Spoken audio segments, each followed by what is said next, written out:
Just Erin Elmore is with us. Erin, how are you today? Well, and you? I am good. I appreciate you coming on the program, and I was probably not quite as stunned as you were when you saw these signs, but reading this story about what was on display at this Philadelphia public elementary school, it is kind of stunning. You know, I mean, Erin, when schools are polling places, they're not allowed to put up candidate signs. They're not allowed to show any support for any causes, and yet here you go. You've got a bunch of anti-NRA signs. Guns suck. Protect kids, not guns.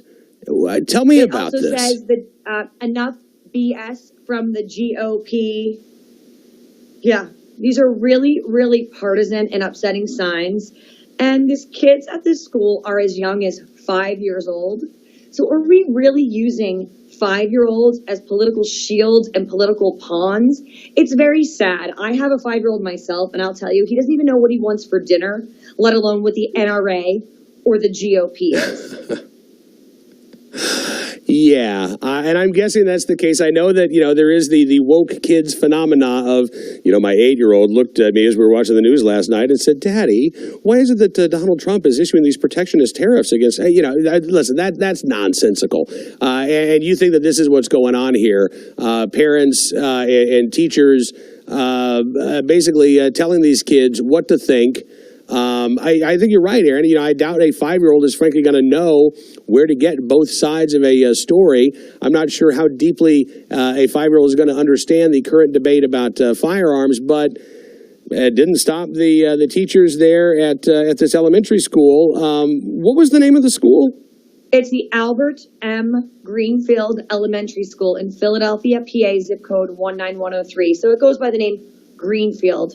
I live in this area. This is where I pay taxes. This is where my son would go to school, but for the fact that I saw these signs. Look, I'm a member of the NRA. I'm a member of the GOP. How can I in good faith walk through that door and subject my son to the torture that may ensue inside of there? So I'm just going to pay my taxes under protest and have to send my kid to private school. Yeah, listen, I get what you're saying. If and I'm sure that there are other parents out there, and I worry about those kids whose parents, maybe private school is not an option. And what kind of grief, as you say, are they getting? Not only from the students, but from the faculty, from the administration there as well. I know that when Fox and Friends reached out, school district spokesman said, quote, "We support students' rights to self-expression as long as that expression does not disrupt an orderly school environment, and these signs are not in violation of the School District of Philadelphia policy." Do we have any idea how and why these signs got created there at the school to begin with? No, but I did file a right to know request, which any citizen in the United States can do. I want some answers. I want to know, when were these signs made? What resources were allocated to said signs? Were they made during school hours? Were they made after school hours? Was there any organization with a political party or outside group? If so, and if done over a school email, they could be in deep trouble. Moreover, they say that they're within the Philadelphia School District's parameters, if you will. It could be unconstitutional if a child in that school wants to show an opposing point of view and is not allowed. So they don't know that everything is hunky-dory over there.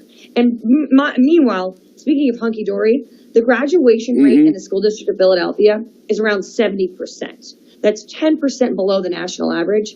The city of Philadelphia should be focusing on teaching kids how to read, science, math, not creating divisive political hatred when they have such an education epidemic in Philadelphia. Amen. Talking again with Erin Elmore, a Republican strategist, NRA member as well, as you just told us. So, and good for you, by the way, for filing that right to know request. I think you are spot on with that. And I've actually had to do this with my local school district regarding the student walkouts held back in March. I had asked for some information from my school district. They were not forthcoming. So, okay, I guess we're going to go the FOIA route. And I did. And this is something, again, whether you've got a student in your school or you're just a taxpayer, paying for the public education of students there in your school district, you're absolutely right. You have a right to know.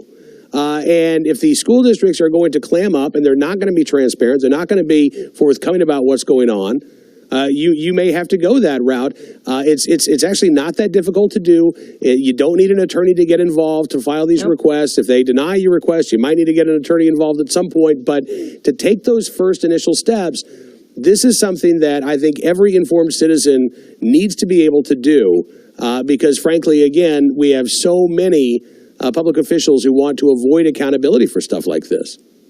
It's absolutely true. And you know what's sad? I'm in the state of Pennsylvania. Pennsylvania apparently has the highest NRA membership anywhere in the country outside of Texas.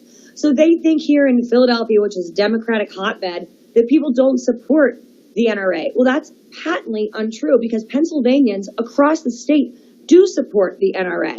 So the statements that the school district are making is just, they're not appropriate, they're not accurate, and they're not really hitting the message. The message is we all want our school children to be safe, but targeting the GOP and targeting NRA is not the answer. You know what else, Cam, is really upsetting? These signs, if you zoom in, say things like guns suck and use the word BS, which stands for bull, you know what. And also there's another sign that says the word dope on it. So now we're teaching kids the word suck, dope, and bull. I don't think those are good things for any kid to know at any age. And if they already know it, they shouldn't be saying it at school. Yeah, I mean, I think back on my days in elementary school, and that would have definitely resulted in a trip to the principal's office instead of the principal posting my work for the world to see with great pride. I mean, this certainly isn't anything that anyone should be proud of. It's divisive and it's using children as pawns, and truthfully, they should be ashamed of themselves, but instead they're doubling down on their rhetoric, doubling down, and now I'm getting nasty calls from parents, but you know what? They should really take a long, hard look inside themselves. I don't care who they voted for. These signs look tacky. They look aesthetically vile on the front of a school. It's not like they're art or they're well done. And moreover, the words that they use are not the best way to get a message across. This is, forget your politics. It's just not the right move in terms of parenting. Talking again with Erin Elmore. And Erin, you said that you're hearing from parents and some nasty grams. Are you getting any support from others there in the neighborhood? Not really, no. But I know all of the Republicans in my area, and we're all working together to make sure that this message gets out. I know some local news stations are picking up the story tonight. I hope that I will hear from some supporters. But I want them to know, and I want everyone at the Greenfield School to know, I'm not going to go away. These signs might go away, but I'm still not going to go away because this still occurred. I still have my right to know request pending. And if I don't get the answers that I want, I will have to take a more legal route. And as an attorney, I am very comfortable doing that. I am a crusader for justice and equality. And this is not an example of justice or equality. I am not going away. Erin Elmore, listen, thank you so much for everything you're doing. Thanks for coming on the program today. It's great talking with you, and I hope we can do this again soon.